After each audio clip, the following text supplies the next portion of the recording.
Pag nakita na po, sabihin po natin Amen. Okay, sagit lang po. Hindi pa po nakita ni Pastor. Tingnan natin kung tama ko. 16, 18. Okay, sabay-sabay po nating basahin. Matthew chapter 16, verse number 18. Altogether, ready, read. And I say also unto thee, that thou art Peter, and upon this rock I will build my church, and the gates of hell shall not prevail against it. Let's pray. Lord, muli po kami malapit sa aming pag-aaral. Bigyan niyo po kami ng karunungan at gabayan po kami ng banal na Espiritu. In Jesus' name we pray. Amen. Alright. Kung ako nga nakatayo, naantok, paano pa kaya kayo, no? So, tulungan tayo ng Panginoon. Today po, magsisimula po tayo ng ating series about Baptist distinctives. O sa madaling salita, ano ba ang pagkakaiba nating mga Baptist sa ibang mga Christian? Bakit ba tayo Baptist? Okay? So siguro, sa mga matatagal na mga Christian o matatagal na mga Baptist, alam nyo kung bakit. But, tandaan nyo, medyo lecture type tayo na konti, pero matatapos tayo ng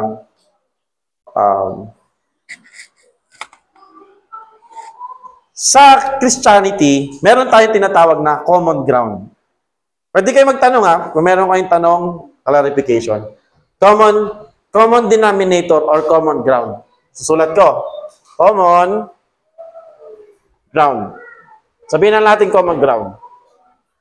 Paano natin madidistinguish ang isang Christian, quote-unquote, group bilang isang talagang Christian?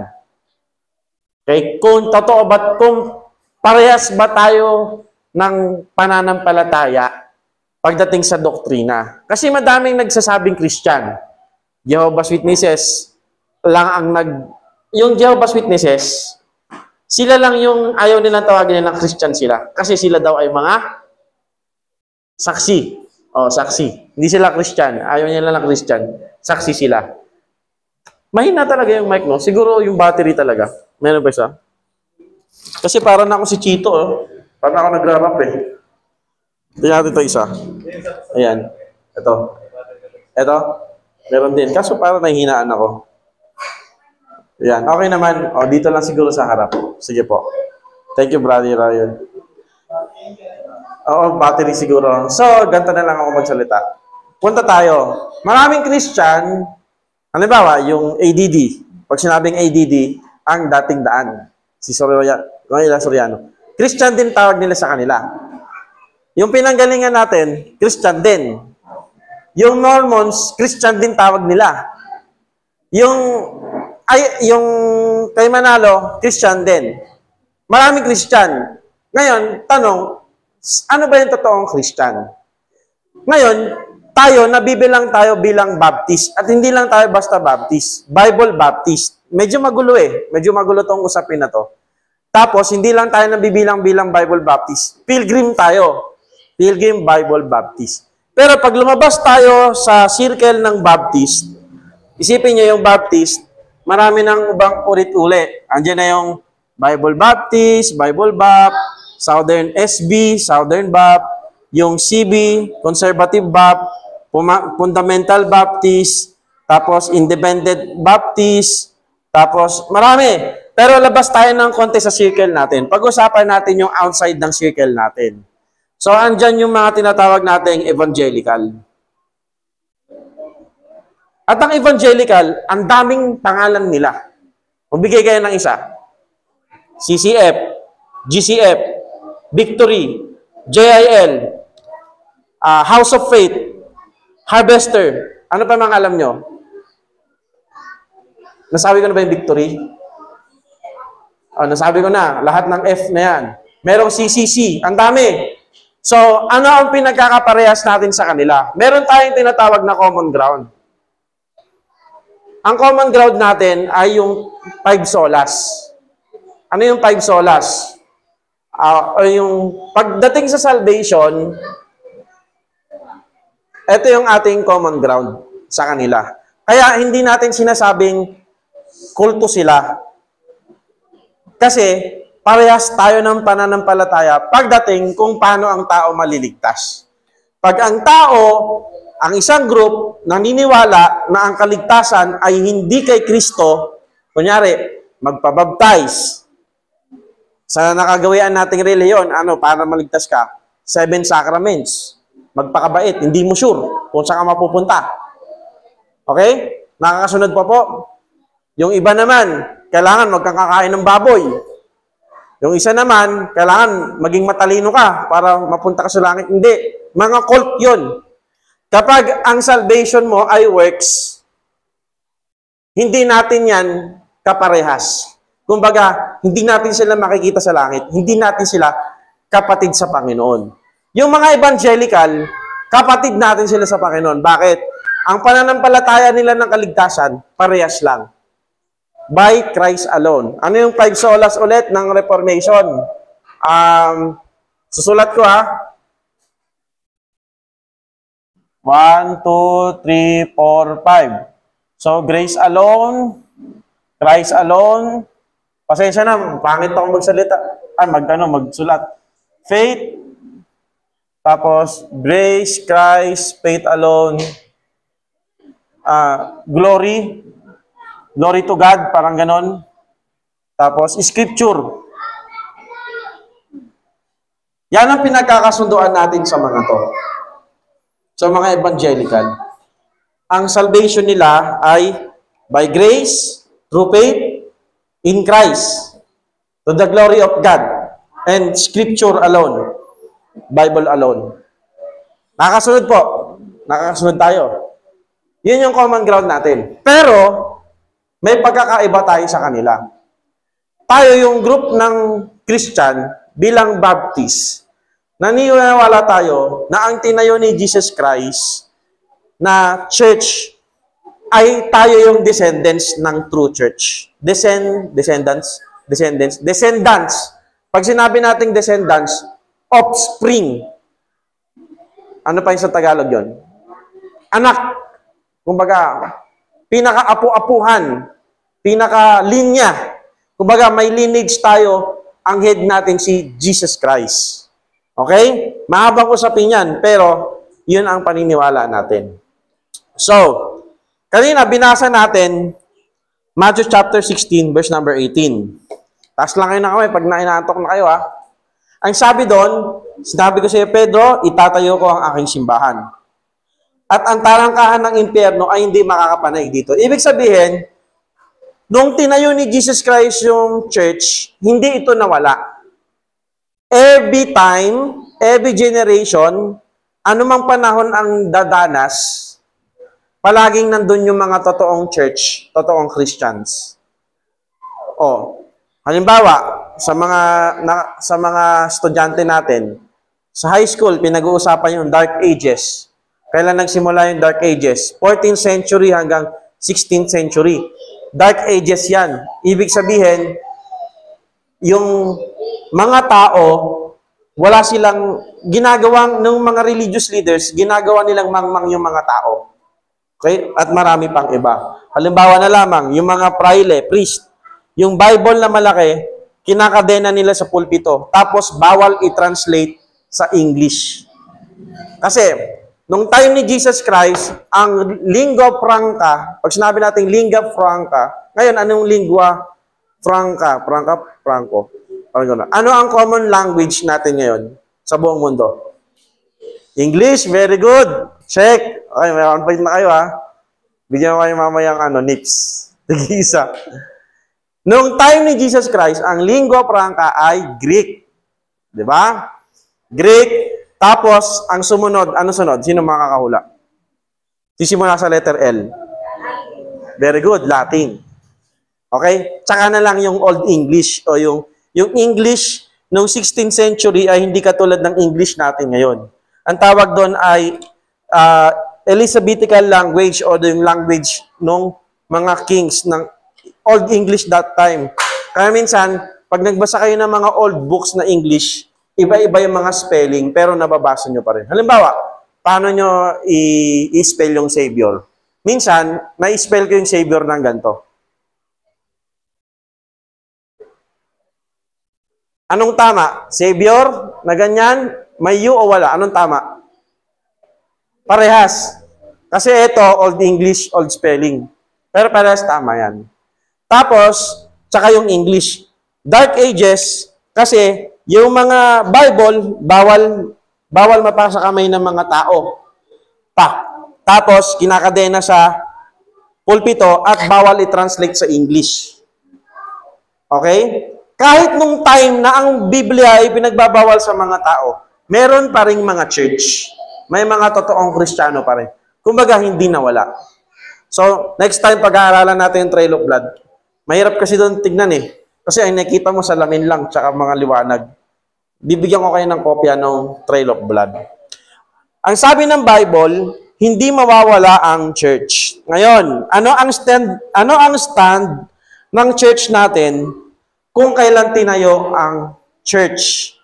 May iba't ibang mga beliefs kung kailan tinayo ni Jesus Christ ang church. Pero nagkakasundo tayo na si Jesus Christ ang ating founder. Ang founder ng church na to, hindi si Pastor Bing, hindi si Pastor Chris. Tama? Si Jesus. Okay? Hindi tao. Halimbawa, pag sinabi mong Iglesia ni Cristo, alam na kaagad natin kung kanino nang galing. Kay Manalo. Pag sinabi nating Yahweh El Shaddai, kay Brother Mike Velarde. Diba? Pag sinabi naman nating MCGI, members of Church of God International, alam niyo yan, dating daan, Eli Soriano. Pero tayo, wala tayong human founder. Kasi ang founder natin si Jesus. So punta tayo sa iba't ibang uri kung kailan itinayo ang church. Unang-una, ito yung mga mali. Ang sabi ng iba, mula daw ang church, tinayo Old Testament. Hindi tayo naniniwala doon. Sa Old Testament daw, may church na. No. Ang dealing ng Panginoon ng Old Testament ay sa mga Israelites. Yan, ang galing. Yung mga nakakasagot lagi, may points kayo sa langit. Joke lang. Joke lang po baka magalit kayo sa akin. Israelites. Pero pagdating sa New Testament, dahil yung mga Israelita, John 1, verse number 11, sino nakakabisado? He came unto his own, and very good, and his own received him not. Sino yung own doon? Mga Israelita. Ayaw nila kay Jesus, kasi anak ng karpentero. Hindi sila naniniwala na siya yung hari. Kaya ang nangyari, nag-turn ang Panginoon, ang focus ng camera, hindi na sa mga Israelites, sa church na. Ang church ay composed ng Jews and Gentiles. So, from Israelites to church. Ang church, composed ng Jews, Israelites, and Gentiles. Yung mga hindi piniling tao o bansa ng Panginoon. Question? Baka may question kayo? May question ba? Pag may pumasok kayo sa isip nyo na medyo related sa study, pwede nyo nang itanong. Pero pag anong 5% ng 1 million, huwag nyo na tanong, calculator nyo na agad. Next, hindi tayo naniniwala, ito yung mga wrong view burahin natin. Hindi tayo naniniwala na nagsimula sa Old Testament. Okay? Number 1, Old Testament, mali. Pangalawa, false view. Kailan nagsimula ang totoong church? Yung ibang mga Baptist, ito yung paniniwala nila. Pentecost. Sa Pentecost daw. Tayo, ang views natin bilang Pilgrim Bible Baptist, hindi tayo naniniwala na ang Pentecost tinayo ni Jesus Christ. O nagsimula nung Acts chapter 2. Nung Acts chapter dito, Acts 2. Hindi. Kasi sabi nila, tingnan nyo, ang sabi ng Matthew 16:18, I will. So yung will dyan, parang future tense. Hindi niya pa ginagawa, gagawin niya pa daw. Yung kanilang argumento. Okay? Pero ano ba ang ating stand at ano ang correct view? Ang correct view ay during, ano sagot? During the earthly ministry of Jesus Christ. Kung magiging eksakto tayo, naniniwala ako, nagsimula na ang church nung tinawag niya yung mga disipulo. Punta tayo sa Matthew. Punta tayo sa Matthew. Chapter 10. 2 o'clock. Tapos na tayo. Kaso ano pa lang, 1:34.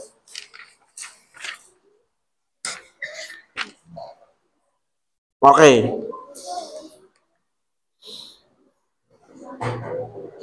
Matthew chapter 10, verse number 1. And when he had called unto him his 12 disciples, he gave them power against unclean spirits to cast them out and to heal all manner of sickness and all manner of disease.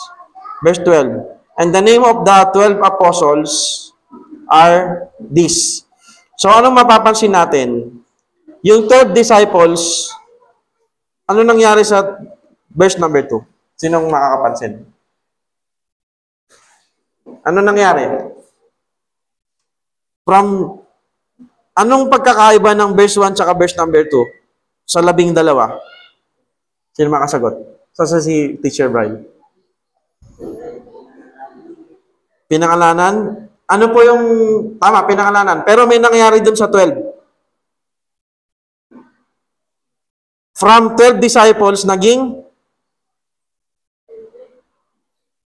basahin nyo, yon disciples, yung 12, from 12 disciples, naging 12 apostles. Okay, ito yung rigid time kung saan nagsimula yung church. Pero kung babalik ka pa,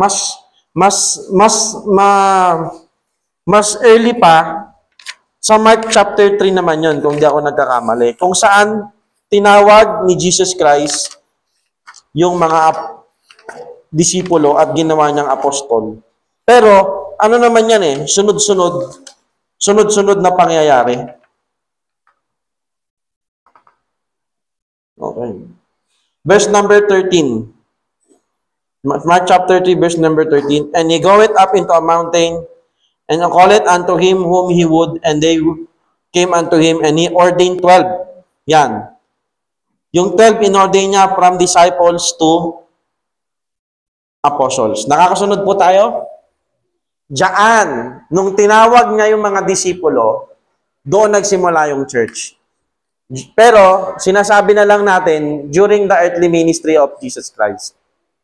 So, yung disciples, naging apostles nung nag-ordain siya. Question.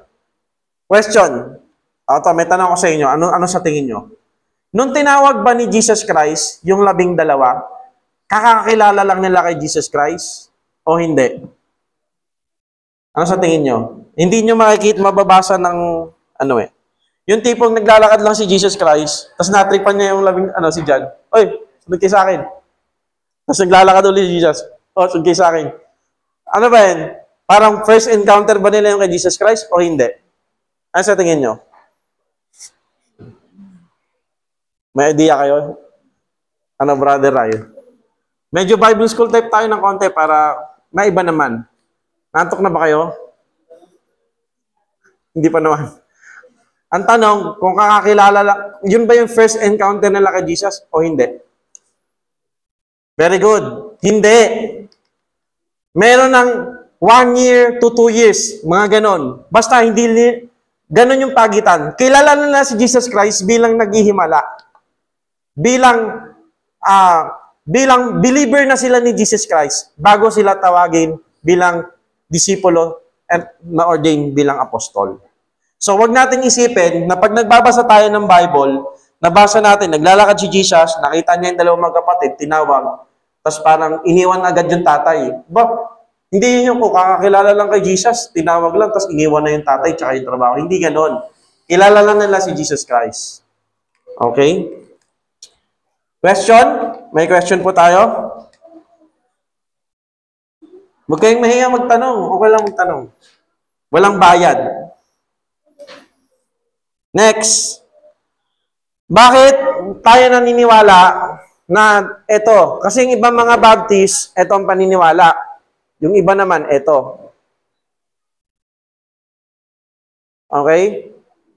Marami. Sa Fundamental Baptist, ito paniniwala nila. Pero sa mga Bible Baptist, ito paniniwala natin. Katulad yan. Bakit? Bakit yan? Bakit during Christ's public ministry? Unang patunay, ang mga apostol ay tinawag na unang member ng church. Punta tayo ng, huwag niyong kalimutan na, 1 Corinthians 12:28. 1 Corinthians, huwag niyong kakalimutan to, importanteng verse.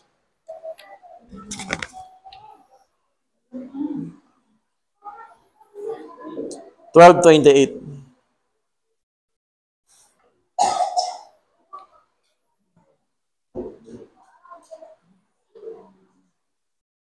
Ano pong sabi? Ano? Sige, analyze niyo po muna.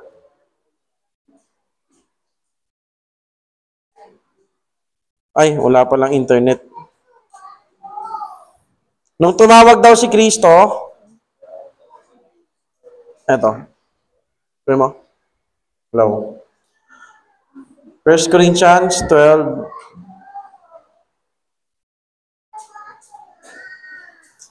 And God hath set some in the church. Okay? Ano nang tawag? Hindi groups or hindi any just assembly but church mismo. Ano yung sinet niya? Apostle. Tama? From disciple to apostle. Kailan ulit sinet ni Jesus Christ yung mga apostol? Sa Mark chapter, yung kanina binasa natin. Mark chapter 3, saka sa Matthew chapter, Chapter 10. Diyan. So, yan ang unang patunay. Yan ang ating proof text. Question? Walang question? So, ibig sabihin, meron ng member. Meron ng member. Unang mga member, yung mga disciple. Yung mga naging apostol. Tanong, sino ang nagbaptize sa mga apostol? May idea kayo? Si Jesus o si John the Baptist? Very good, John the Baptist. Tignan natin. Sa Acts.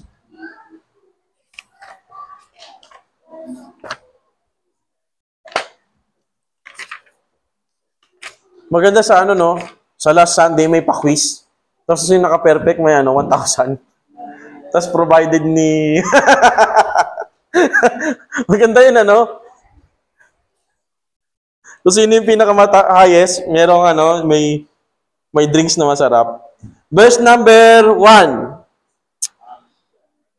Acts chapter 1, verse number 22. Ano nangyari dito? Namatay na si Judas. Bakit namatay si Judas? Nagpatiwakal. Ano ba sa Bisaya yung nagpakamatay? Nagbigti. Ganun. Pakamatay. Ba't nagpakamatay? Nakonsensya. Okay? Tayo mga Kristiyano, hindi natin ini-encourage na ganun, Bawal kasi sabihin yun kasi dadali ako na YouTube. Bawal yung sabihin yun. Nagbigti, tapos kailangan nilang tumawag ng panibagong apostol. So, pagdating ng verse number 22, ito yung qualification. Verse 21, wherefore of these men which have accompanied with us all the time, buong araw, buong oras, buong panahon, that the Lord Jesus went in and out among us. Nung tinawag sila ni Kristo, ibig sabihin, hindi lahat ng nakasama ni Jesus Christ na disipulo, ginawa niyang apostol. Ilan lang ang ginawa niyang apostol? 12 lang. Kasama si Judas. So, ang qualification, una pa lang kasama na si Jesus, beginning from the baptism of John. Si Jesus Christ, hindi siya nagbaptize. Ang nagbaptize sa mga apostol, binautismohan siya, at ang mga nagbaptize sa mga apostol ay si John the Baptist. Okay? Yung forerunner.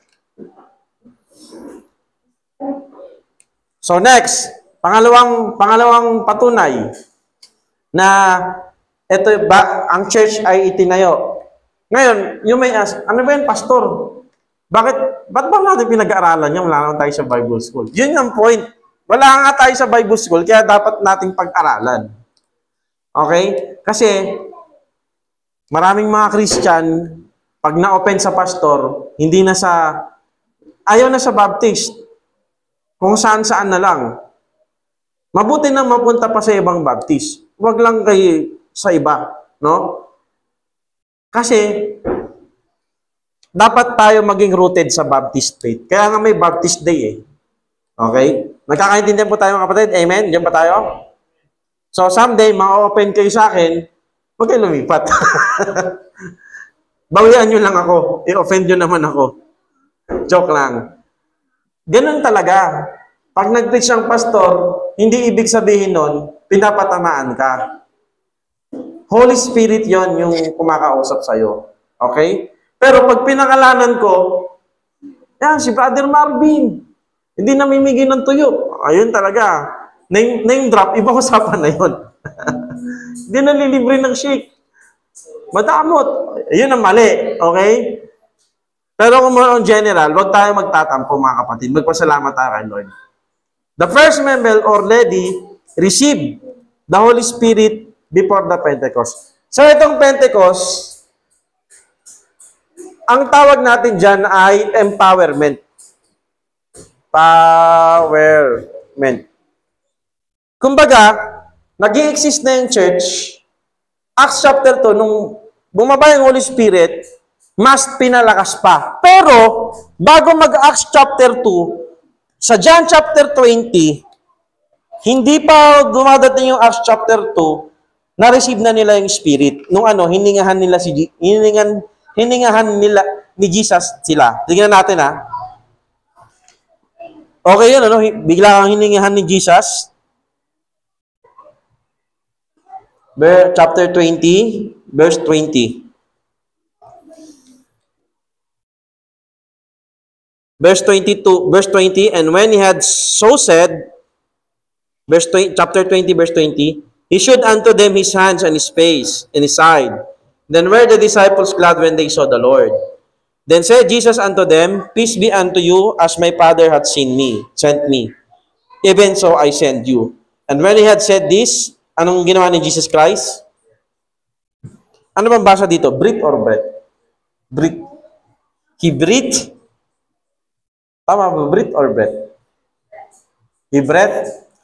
He breathed on them, o hiningan, parang ganon. And said unto them, receive ye the Holy Ghost. So, na-receive na nila yung Holy Ghost. At pagbaba ng chapter 2, empowerment na lang. So, hindi talaga dito. Next. Marami pa. Okay? So, nung church, na-commission na sila before the Pentecost. Ano yung commission sa kanila? Okay? Matthew chapter 28. Go ye therefore. Kumbaga, meron na silang utos. Ano yung goal nila? Humayo. Meron na silang ordinances.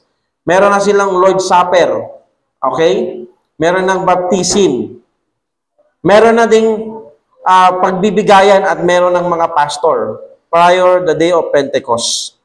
Si Pedro consider as pastor. Okay? And then, they assemble and waiting regularly at Pentecost. At ito, last but not the least, Acts chapter 2, verse 41.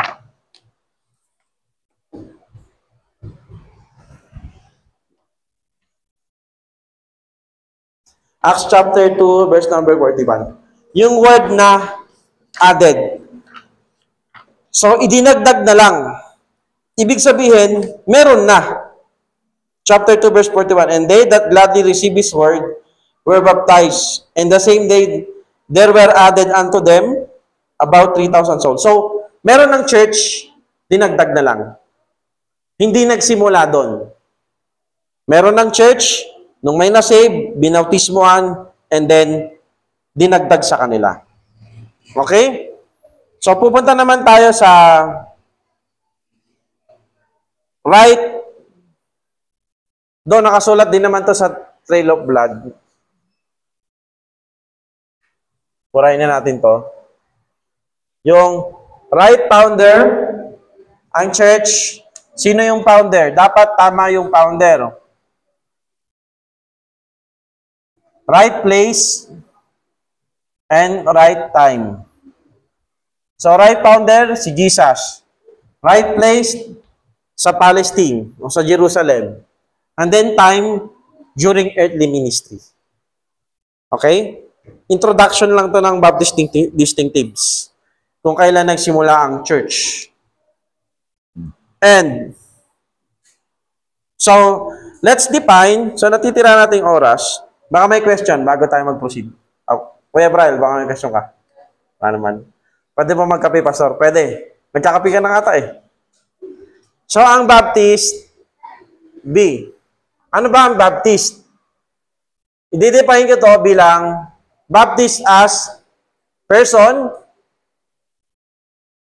practice, and principle. Madaling tandaan, ano? Person, ako, Baptist ako.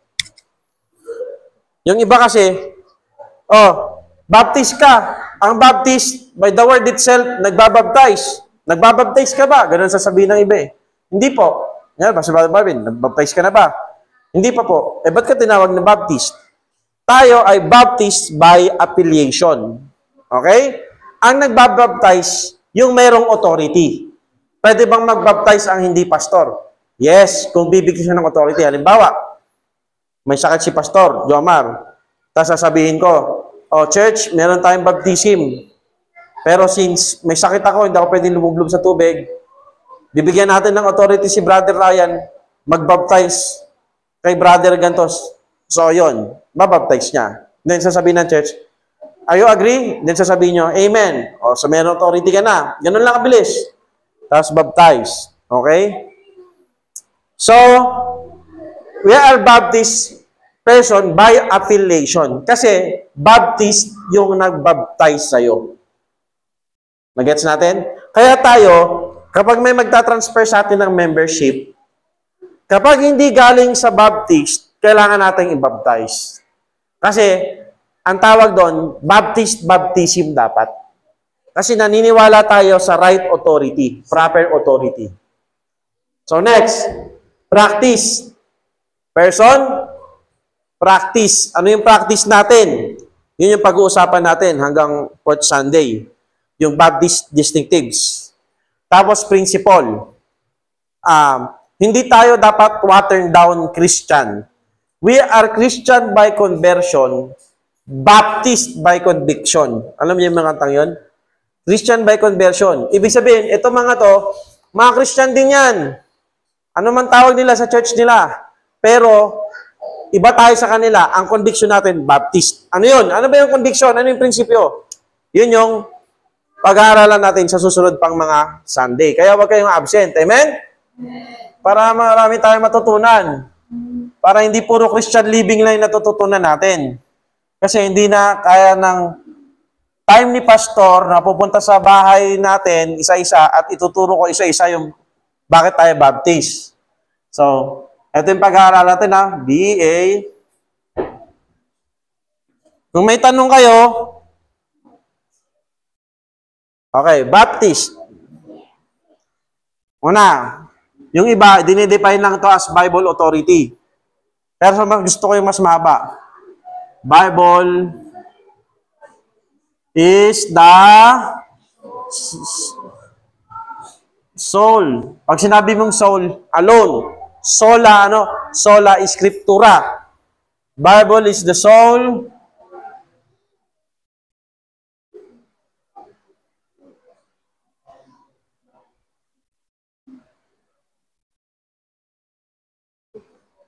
Okay. Ito lang yung Biblia lang, yung basihan natin sa mga pananampalataya at ng mga ginagawa, practice natin. Bakit? Yung iba, hindi Biblia. Ano? Tradition. mga hearsay, mga magazine, philosophy, creed, confession. So, madami. Hindi, okay? Biblia lang. Kung wala sa Bible, ayaw ng Bible, hindi natin gagawin. Okay? Question. Pero ano natin yan? I-define natin ng mas maayos sa mga susunod. A,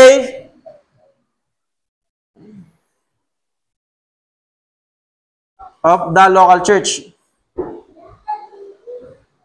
Tayo, nanggaling tayo sa Santa Maria. Santa Cruz. Santa Cruz nanggaling sa Cainta. Pero hindi pwedeng sabihin ng Cainta, kokontrolin nila tayo. Meron tayong kalayaan. Lokal tayo, lokal. Hindi nila pwedeng, dapat ang special number nyo, ganito. Yung offering nyo, ibigay nyo sa amin. Ganito. No. Independent. While we are independent, tayo dapat ay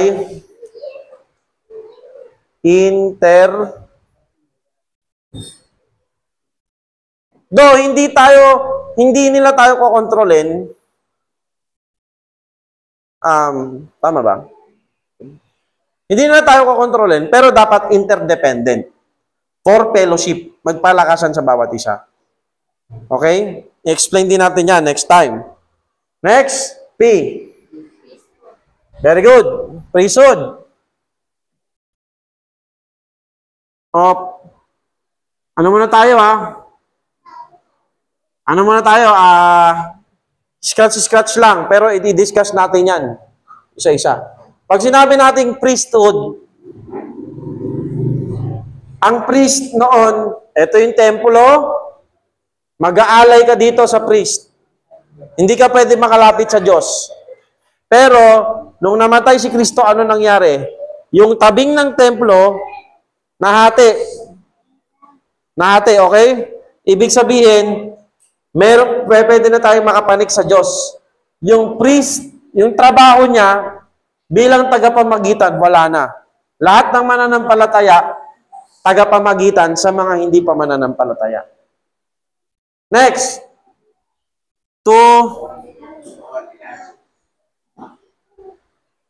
Very good. Baptism and Lord's Supper, lagi na natin napag-usapan. Pero sa ibang mga Baptist, meron silang tinatawag na foot washing. Yung naghuhugasan ng paa. Payag ba kayo meron tayong foot washing na ordinance? Paano pag mabaho, no? Yung gilid ng foot washing lang daw, pero pag manicure, iba na yung may bayad na yun. Sa ibang Baptist, may foot washing. Manicure ba tawag doon? Pedicure, etc. Next.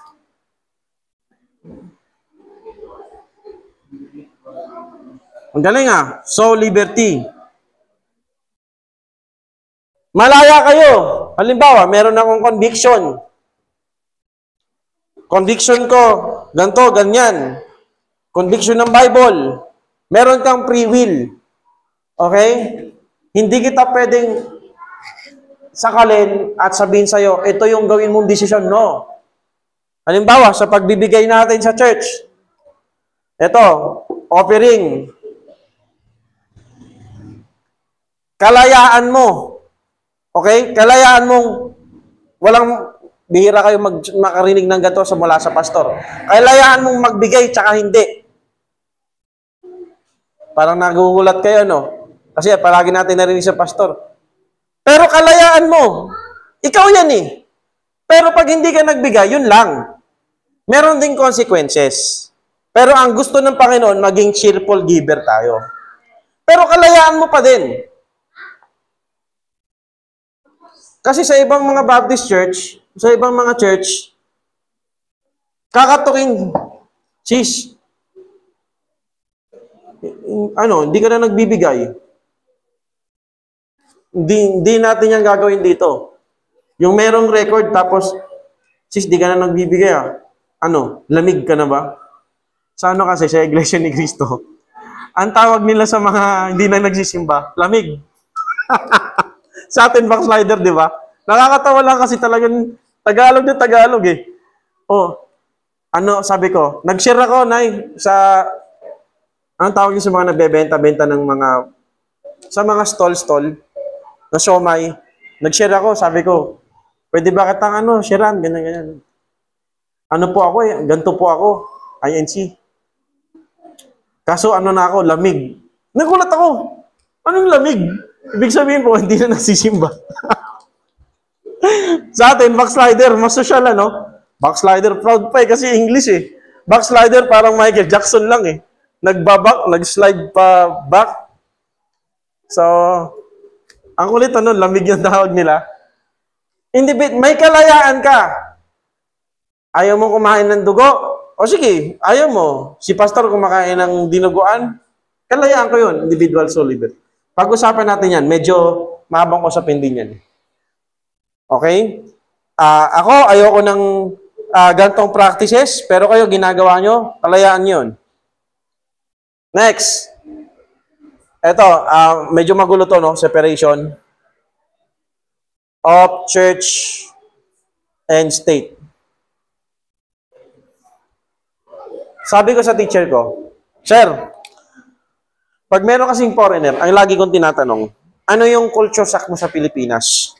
So sabi ng teacher ko, nagkwentuhan kami, ang culture shock niya daw, magja-January 9 na. Ano meron sa January 9? Ano pa?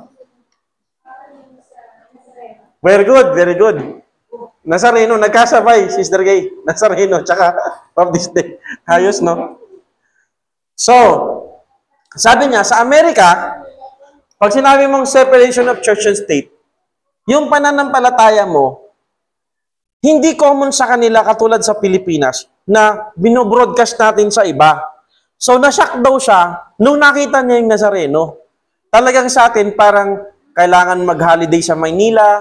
Tama, di ba? Pag nasa Nero 9, nag-ano yan eh, walang pasok yan sa Manila eh. Kasi nga, sobrang topic. Sa kanila daw, hindi. Kasi bawal nga magbasa doon ng Bible sa public school. So, isa yan sa mga example. Tapos, two offices. Yung pastors and deacon. Ngayon, pag sinabi mong pastor, alam natin, yung deacon, servant of the church. Hindi siya servant ng pastor. Mali yun, ano?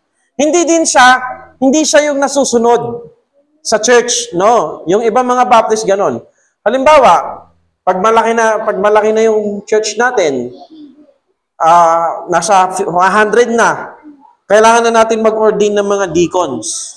Okay? Mga servant of the church na kahalili ng pastor. May deacon na pwedeng mag-preach, may deacon na hindi nakakapag-preach. Mga ganon. Halimbawa, technically, si Brother Ryan, deacon siya. Servant of the church. So, parang ganon. Pero, hindi lang natin nakagawian sa Bible Bap na nag-ordain tayo ng mga deacon kasi nagiging ano daw? Nagiging demon. Nagiging demon kasi. Kaya, biruan ng mga ano, no? Kasi feeling meron siyang ano, no? Mas ano pa din ang superior pa rin ang pastor. Next is yung, kalimutan ko na. Ayun. Pwede naman magkabaliktad, okay lang yun. Save and baptize membership. Anong ibig sabihin nun? Bago natin i-baptize, let's make it sure na save muna talaga. Tapos, bago maging member, dapat na-baptize. Hindi pwede yung, bawal ano, ikaw, member ka na. Hindi. Tapos, halimbawa, ganito ang kasunduan natin. May mag-church sa atin. Diba? Dito na lang tayo, lipat tayo. Kunyari, galing sa Bohol, kung saan-saan, sa Visayas, Mindanao. Mag-for good na dito. Sasabihin ng pastor nila sa Visayas, Mindanao, sige, hanap na kayo ng church dyan, Bible Bap. Dito tayo sa Paliparan, kasi Pilgrim Paliparan kasi pogi pastor dito. Nyari lang. Hindi naman totoo eh. Kwentuhan lang naman eh. Huwag na kayo magalit. Tapos, nagsimba. Hindi pwede. Ang conviction ko ganito. Hindi pwede yung yung 2, 3, 4 nagsimba, tapos ita-transfer na natin dito. Hindi. Dapat merong duration ng 1 year at least. 1 year. So, ganun ang kasunduan natin. 1 year muna bago magpa-transfer ng membership. 6 months to 1 year. Hindi yung bigla-biglaan. Okay? Agree ba kayo doon? Ano sa tingin niyo mga kapatid? Hindi yung bigla-biglaan. Next. Ayun. Medyo, ito yung dahilan, yung Baptist as practice and principle. Ito yung dahilan kung bakit unique tayo mga Baptist. Meron tayong distinction. Meron tayong distinctiveness. May pagkakaiba tayo sa ibang mga Christian na hindi naman cult at hindi din naman mapupunta sa impyerno, sa langit din. Kaso, we are Baptist person, practice, and principle. Question? May question ba tayo? Ayan po.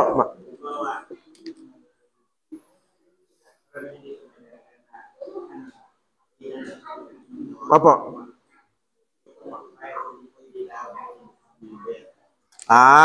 Ang tanong ni Mel, halimbawa, nabahagian. Hindi siya galing sa ibang church, talagang unsaved, na-saved. Tapos, gusto na mag-choir. Hindi pa kasi, hindi pa member. Tanong, bakit hindi pa gawing member? Kasi hindi yan magkakaroon ng desire mag-choir kung hindi yan na Bible study, hindi na disciple. So, kasalanan ng pastor, bakit hindi niya pa i-baptize? Kasi walang baptistry. Minsan po kasi ganun. So, sa atin, uso na ngayon yung nagre-rent ng pool. So, kung gusto na ang proper talaga, kailangan baptized. Okay? Kasi, mataas ang standard ng, sa ministry, dapat ang standard, hindi lowered. Dapat may standard. Pero, kung may pagkakataon, anong dahilan, bakit hindi pa siya mabaptize, willing mapabaptize, willing mag-choir, pero hindi pa nga siya member, anong dahilan? Yun po yung question. Kasi, ang ginagawa ng ibang mga pastor, iipunin muna. Ipunin muna. O pag naka-12 na, tsaka tayo magre-rent ng pool, mag-swimming, baptize. Kasi walang baptistry. Yung kung siya nagbabaptize. Maganda dyan, yung baptistry dito, wala na. Buti, nanon yan, Kasi nababahayan lang yun ng mga insekto. So, yun po ang sagot ko. Ngayon, yun yung mga karaniwang nangyayari. Kasi hindi pa mabaptize ng pastor kasi wala pang baptism date. Kaya sa ibang church, ayoko naman nung kaliligtas lang, sabi niya, ligtas na siya. Tapos, yung iba kasi sa Amerika, ganun. May baptistry. May pampalit, babautismuhan agad. Walang disciple. Kaya napapasukan sila ng tinatawag na religious spying.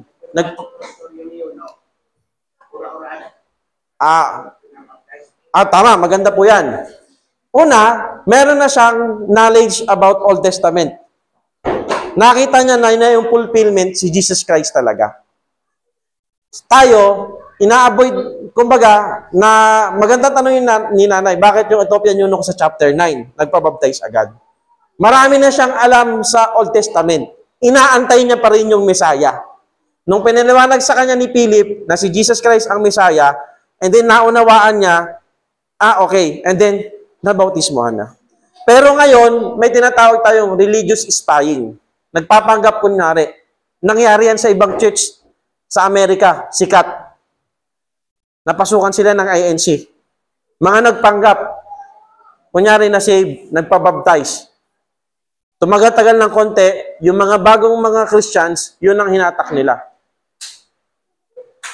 Sasabihin ko na lang sa inyo kung anong church yun. Kaya, nagkaroon na sila ng resolution na, sige, member ka, pero hindi ka pa member ng voting member. Voting member, yung pwede ka bumoto. Member ka ng church, pero kailangan meron ka munang pipirmahan. Meron munang dumaan ka muna sa proseso para maging voting member ka. So parang may dalawang uri ng member. Member na save, na baptize, member ng church. Pero yung mga decision na gagawin sa church, hindi ka pwede. Kasi baka spy ka. Wala bang spy dito? Ang unti-unti na lang natin, magkakaroon pa ng spy, no? Totoo yun. Wala pang Gnosticism, wala pang mga false teaching. Kumbaga, ang tao, kailangan natin, depende sa discernment yan. Kung nakita mo talaga, nasa ano rin na eh. Kunyari ako, nag-surwinning ako, nakita niya, ganun pala. Meron ako nakita yan sa Facebook. Ang haba nila nag-usap, tapos sabi niya, pwede na ba ako ano bang sunod kong gagawin? Pwede ba ako nagpabaptize? Kasi marami na siyang napuntahang church. Naunawaan niya, nakakita siya ng baptist, nagbabike lang. Sabi niya, anong church to? Yan. Tapos maya-maya, binautis mo na sa loob, kita-kita sa CCTV. Pwede yon, depende sa sitwasyon. Pero, meron dapat tayong standard na susundin. Kaya mahirap, kailangan ang pastor, hindi lang nagdi-decide ng sarili niya. Kaya kailangan ng mga men, kailangan ng mga yung mas mga nakakatanda, ano bang gagawin, ganyan-ganyan. Okay? Next question. Ayan.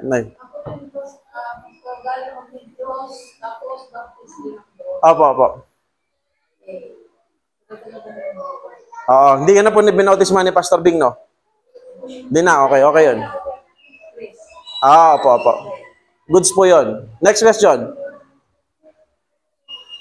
Hanggang 5. Hanggang alas 2 lang.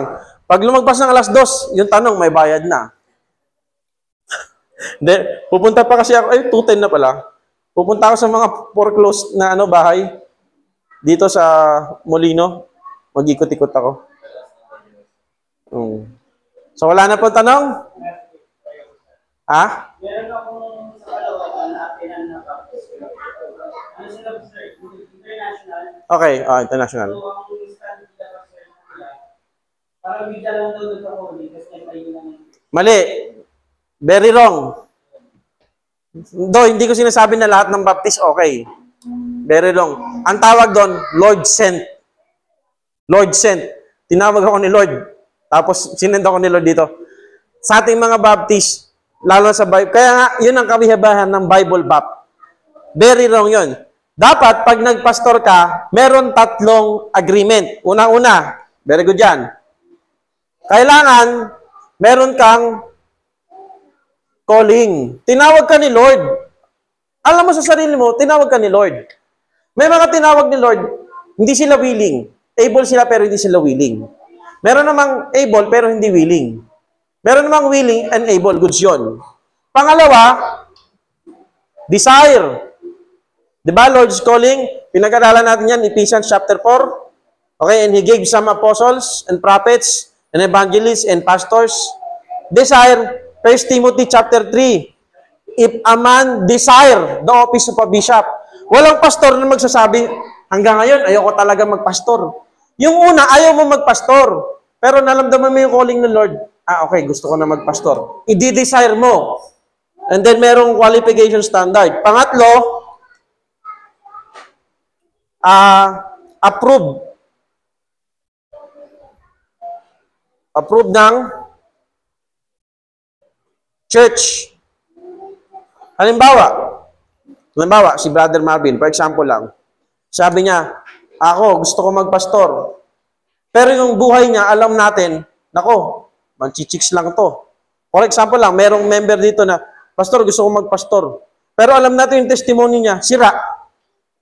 Hindi, kahit nanay niya, kahit sino, wala sa atin naniniwala sa kanya. Hindi siya approved ng church. Yung testimony niya, X. Okay? Dapat merong pondo. So, meron kang desire, tinawag ka ng Panginoon, at maganda yung standing mo, testimony mo, approve ng church. Hindi pa pwedeng, gusto ko lang ng tao, pero hindi mo naman din-desire at wala kang panawagan. Hindi pa pwedeng, sabi mo may panawagan ka, tapos okay naman sa yung church, pero hindi mo naman din-desire. Pwede ka magpastor, pero mahirap. Ibig sabihin, mabigat. So, kailangan 3 yan. Nandyan yung 3 ingredients. Hindi pwede yung Lord sent lang. Bigla mo naramdaman, ang tawag doon, wala kang authority. Saan ka kukuha ng authority magbaptize? Mag-conduct ng Lord Supper. Yun yung tinatawag natin, putok sa buho. Bigla na lang sumulpot. Thank you, Brother Brian. Meron pa? Follow up? Okay, next time na lang natin ituloy yung ating discussion. Tumay tayong lahat. Medyo pagod na ako, Brother Brian. Ikaw na mag-closing prayer.